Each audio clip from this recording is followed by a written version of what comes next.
बाल विकास एवं शिक्षा शास्त्र का टेस्ट नंबर 10वां है आज। और इस टेस्ट में हमने रीट 2021 में लेवल 2 के अंतर्गत बाल विकास एवं शिक्षा शास्त्र के जो प्रश्न पूछे गए थे उन प्रश्नों को शामिल किया है। कुल यहाँ पे 30 प्रश्न हमने लिए हैं। चलिए देखते हैं। प्रश्न संख्या पहला हमारे सामने, बालकों के मुफ्त एवं अनिवार्य शिक्षा का अधिकार अधिनियम 2009 में निम्न में से किस पर ध्यान नहीं दिया गया है? अध्यापकों को प्रशिक्षण सुविधा प्रदान करना, घुमंतु बालकों के प्रवेश को सुनिश्चित करना, एकेडमिक कैलेंडर को निर्धारित करना या 14 वर्ष के पश्चात शिक्षा व्यवस्था। तो किस पर इसमें ध्यान नहीं दिया गया? आरटी एक्ट जो 2009 है उसमें किस बात पर बल नहीं दिया गया ये पूछ रहे हैं। तो उत्तर नंबर 4 होगा, 14 वर्ष के पश्चात की शिक्षा पर इसमें ध्यान नहीं दिया गया है। 6 से 14 वर्ष तक के जो बालक है उनकी शिक्षा पर इसमें ध्यान दिया गया है। तो ऑप्शन नंबर चौथा यहाँ पे गलत होगा। अगला देखिएगा, प्रश्न संख्या दूसरा है, सिगमंड फ्राइड के अनुसार अचेतन मन की विशेषताओं को ज्ञात करने की सर्वाधिक उपयुक्त विधि कौन सी है? व्यक्तिक अध्ययन, स्वप्न विश्लेषण, समाजमिति तकनीक या साक्षात्कार।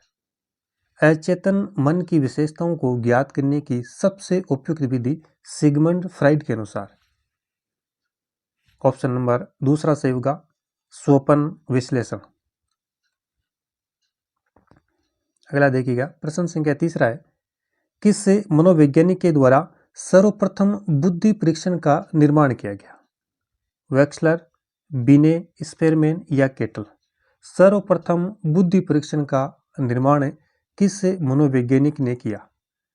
तो बिल्कुल यहाँ पे सही उत्तर होगा बिने। दूसरा विकल्प यहाँ पे राइट होगा। प्रश्न संख्या चौथा देखिएगा, यदि बालक की वास्तविक आयु 13 वर्ष है, बालक की वास्तविक आयु 13 वर्ष हो और मानसिक आयु 14 वर्ष हो तो बुद्धि लब्धि क्या होगी? वास्तविक आयु 13 वर्ष और मानसिक आयु 14 वर्ष तो बुद्धि लब्धि क्या होगी? 112.50, 107.69, 110.25 या 100.50। तो बुद्धि लब्धि ज्ञात करने का सूत्र क्या है? मानसिक आयु बटा वास्तविक आयु इनटू 100। तो यहाँ पे उत्तर निकल रहा है 107.69। ऑप्शन नंबर दूसरा यहाँ पे राइट होगा। आगे देखिएगा, प्रश्न संख्या 5वां हमारे सामने है, निम्नलिखित में से कौन सा सृजनात्मकता की ओर ले जाता है? संवेगिक चिंतन, अभिसारी चिंतन, अपसारी चिंतन या अहमवादी चिंतन। उत्तर नंबर तीसरा होगा अपसारी चिंतन, अपसारी चिंतन। छठा प्रश्न है, अल्बर्ट बांडुरा के अनुसार निरीक्षणात्मक अधिगम हेतु 4 परिस्थितियां आवश्यक है। इन परिस्थितियों का सही क्रम बताना है। फर्स्ट ऑप्शन है अनुप्रेरणा, अवधान, धारणा या पुनरुत्पादन। अवधान, अनुप्रेरणा, धारणा या पुनरुत्पादन। अवधान, धारणा, पुनरुत्पादन या अनुप्रेरणा, या अवधान, धारणा, अनुप्रेरणा या पुनरुत्पादन। तो चारों में से कौन सा विकल्प यहाँ पे सही होगा? निरीक्षणात्मक अधिगम की जो 4 परिस्थितियां है उनका सही क्रम हमें बताना है, सही क्रम। तो देखिए इसमें ऑप्शन नंबर थर्ड से होगा तीसरा विकल्प, अवधान, धारणा, पुनरुत्पादन और अनुप्रेरणा। ये क्रम यहाँ पे बिल्कुल सही होगा। अगला प्रश्न है, एक विद्यालय के प्रधानाचार्य द्वारा विद्यार्थियों की विभिन्न संवेगात्मक समस्याओं के कारणों को पहचानने और उन्हें दूर करने हेतु कौन सा अनुसंधान किया जाता है? क्रियात्मक अनुसंधान, गुणात्मक अनुसंधान, ऐतिहासिक अनुसंधान या वर्णनात्मक अनुसंधान। ऑप्शन फर्स्ट राइट होगा, पहला विकल्प क्रियात्मक अनुसंधान। विद्यार्थियों की विभिन्न जो संवेगात्मक समस्याएं उनके कारणों की पहचान करना और फिर उनको दूर करने हेतु जो अनुसंधान किया जाता है वो होगा क्रियात्मक अनुसंधान। नेक्स्ट क्वेश्चन है, एक शिक्षक द्वारा प्रतिभाशाली बालकों के उत्थान हेतु कौन सा प्रयास किया जाएगा? पढ़ाने की धीमी गति, विशिष्ट कक्षाएं एवं प्रोत्साहन, उन्हें दंड देना या उन पर ध्यान नहीं देना। प्रतिभाशाली बालकों की बात हो रही है। प्रतिभाशाली बालकों के उत्थान हेतु एक शिक्षक क्या प्रयास करेगा? ऑप्शन दूसरा सही होगा, विशिष्ट कक्षाएं और प्रोत्साहन, सेकंड ऑप्शन राइट। नवा क्वेश्चन देखिए, विशेष आवश्यकता वाले बच्चों को शामिल करना एक वास्तविक लक्ष्य है, विद्यालयों पर भार बढ़ा देगा, शिक्षक के प्रति दृष्टिकोण, विषय वस्तु और धारणा परिवर्तन की अपेक्षा रखता है, या जिनमें अक्षमता न हो उन बच्चों के लिए हानिकारक है। तो इसमें देखिएगा ऑप्शन थर्ड राइट होगा, तीसरा विकल्प है। शिक्षक के प्रति दृष्टिकोण, विषय वस्तु और धारणा परिवर्तन की अपेक्षा रखता है। अगला सवाल है, जब हम वर्तमान स्कीमा का प्रयोग बाह्य जगत के विश्लेषण हेतु करते हैं तब उसे कहा जाता है। वर्तमान स्कीमा का प्रयोग बाह्य जगत के विश्लेषण हेतु करते हैं तब फिर उसे क्या कहा जाता है? आत्मसातीकरण, संबंध, अनुकूलन या संतुलन। तो ये होगा आत्मसातीकरण, पहला विकल्प यहाँ पे राइट होगा, आत्मसातीकरण। 11वां क्वेश्चन है, शिक्षा के अधिकार अधिनियम 2009 में शिक्षक के लिए प्रति सप्ताह न्यूनतम कार्य घंटों की संख्या क्या है? 30, 56, 45 या 70? तो ये प्रश्न तो काफी बार रिपीट हो चुका है। क्या होगा सही उत्तर? 45 घंटे प्रति सप्ताह न्यूनतम कार्य घंटे शिक्षक के लिए। अगला सवाल है, प्रश्न संख्या 12 देखिए, प्रासंगिक अंतर्बोध प्रशिक्षण व्यक्तित्व को मापने की कौन सी विधि है? आत्मनिष्ठ विधि, वस्तुनिष्ठ विधि, प्रक्षेपीय विधि या प्रयोगात्मक विधि? प्रासंगिक अंतर्बोध जो परीक्षण है यह व्यक्तित्व मापने की कौन सी विधि है? उत्तर नंबर 3 होगा, प्रक्षेपीय विधि। 13वां प्रश्न है, सीखने का क्लासिकल कंडीशनिंग सिद्धांत किसने प्रतिपादित किया था? स्किनर, पावलोव, थॉर्नडाइक या कोहलबर्ग? दूसरा ऑप्शन सही होगा, पावलोव ने। किसने? पावलोव। क्लासिकल कंडीशनिंग सिद्धांत पावलोव।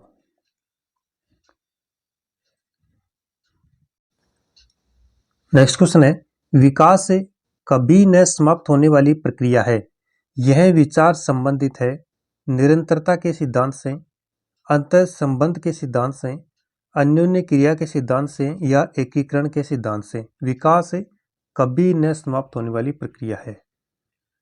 उत्तर नंबर 1 ऑप्शन होगा, निरंतरता के सिद्धांत।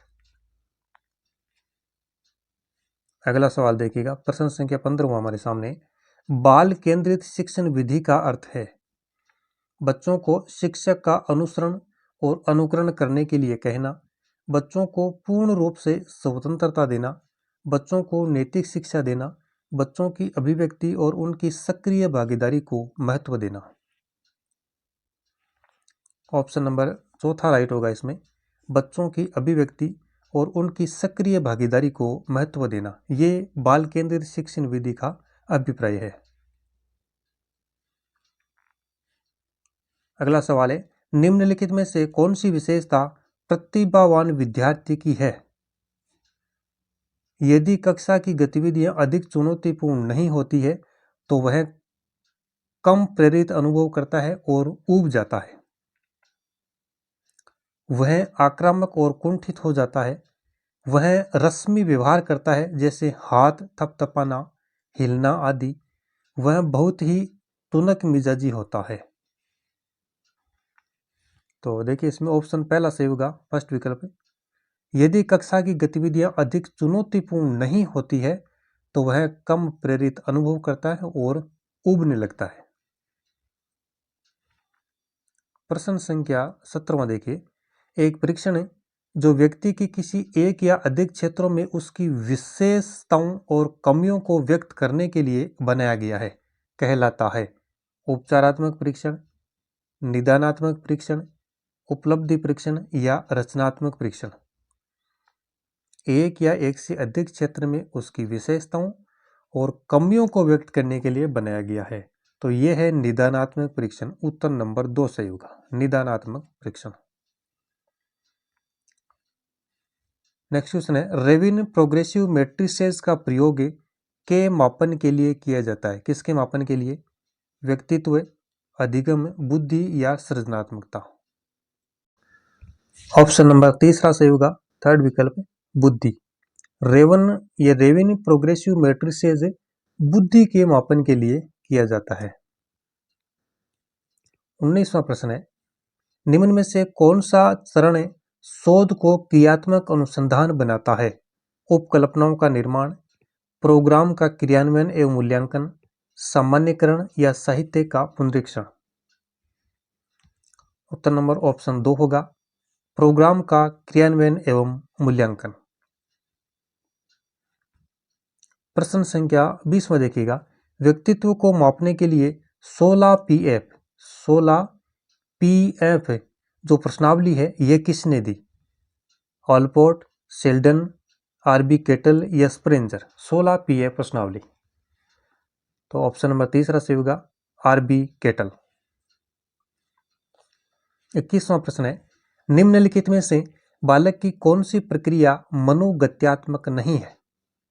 सोचना, लिखना, गेंद फेंकना या खेलना। कौन सी प्रक्रिया मनोगत्यात्मक नहीं है? उत्तर नंबर 1 होगा, सोचना। लिखना, गेंद फेंकना और खेलना ये तीनों मनोगत्यात्मक प्रक्रिया, सोचना मनोगत्यात्मक प्रक्रिया नहीं मानी गई है। प्रश्न संख्या 22 में देखिएगा, एडीएचडी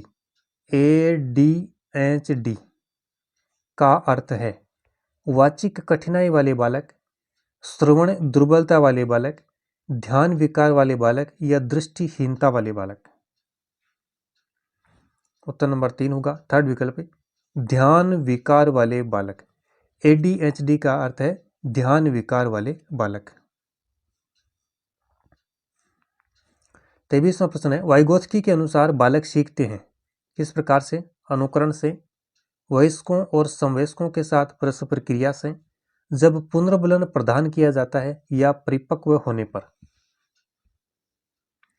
ऑप्शन नंबर दूसरा सही होगा, वयस्कों और समवयस्कों के साथ परस्पर क्रिया से बालक सीखते हैं वाइगोत्स्की के अनुसार। 24वां प्रश्न है, समस्या समाधान नहीं है लक्ष्योन्मुखी एक कौशल है जो सीखा जा सकता है, जिसका अभ्यास किया जा सकता है, समझ और क्रमिक चरणों के प्रयोग पर आधारित है, या संगीत संबंधी योग्यता के बारे में। समस्या समाधान नहीं है। उत्तर नंबर 4 होगा, संगीत संबंधी योग्यता के बारे में। प्रश्न संख्या 25वां देखिएगा, निम्नलिखित में से कौन सी प्रक्षेपीय परीक्षण की विशेषता नहीं है? अस्पष्ट उद्दीपक, अनुक्रिया की स्वतंत्रता, व्यक्तिपरक प्रत्यक्षण या वस्तुनिष्ठ व्याख्या। प्रक्षेपीय जो परीक्षण है उसकी विशेषता नहीं है इन चारों में से कौन सी? चौथा विकल्प यहाँ पे राइट होगा, चौथा विकल्प वस्तुनिष्ठ व्याख्या। 26वां प्रश्न देखिएगा, एनसीएफ 2005 में कला शिक्षा को जोड़ने का उद्देश्य है तार्किक चिंतन में अभिवृत्ति, वैज्ञानिक दृष्टिकोण का विकास, सांस्कृतिक विरासत की सराहना, ऐतिहासिक जगहों का परिभ्रमण।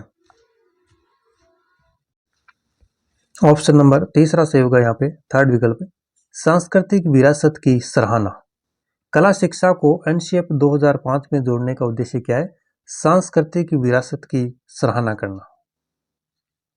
27वां प्रश्न देखिए, भारतीय संविधान में कौन से संविधान संशोधन द्वारा शिक्षा का अधिकार सम्मिलित किया गया? 86वां, 74वां, 89वां या 91वां? तो ये होगा 86वें संविधान संशोधन द्वारा। ऑप्शन पहला सही होगा यहाँ पे, 86वें संविधान संशोधन द्वारा भारतीय संविधान में शिक्षा का अधिकार सम्मिलित किया गया। 28वां प्रश्न देखिएगा, निम्नलिखित में से कौन सा बुद्धि का घटक नहीं है? तार्किक चिंतन, व्यावसायिक रुचियां, स्मृति या अनुभव से सीखना, बुद्धि का घटक इनमें से कौन सा नहीं है? तो ऑप्शन दूसरा सही होगा इसमें, सेकंड ऑप्शन, व्यावसायिक रुचियां। ये बुद्धि का घटक नहीं है। बाकी तार्किक चिंतन, स्मृति और अनुभव से सीखना, ये सभी बुद्धि के घटक है। और प्रश्न संख्या 29वां देखिएगा, बाल अपराध का कारण है माता पिता में अनबन रहना, परिवार के सदस्यों का सहानुभूतिपूर्ण व्यवहार, परिवार में आपस की सहमति से कार्य होना या समृद्ध परिवार। बाल अपराध का कारण क्या है? उत्तर नंबर 1 होगा, माता पिता में अनबन रहना, ये बाल अपराध का एक कारण माना जाता है। और अंतिम क्वेश्चन देखिएगा, तीसरा प्रश्न है, निम्नलिखित में से कौन सा सिद्धांत परिणामों द्वारा सीखने से संबंधित है? परिणामों द्वारा सीखने से संबंधित है क्रिया प्रसूत अनुबंधन, अंतर्दृष्टि अधिगम, शास्त्रीय अनुबंधन या संज्ञानात्मक सीखना। तो उत्तर नंबर 1 होगा, ऑप्शन नंबर फर्स्ट, क्रिया प्रसूत अनुबंधन। तो ये कुल 30 प्रश्न थे। रीट 2021 में ये प्रश्न पूछे गए थे लेवल 2 के अंतर्गत।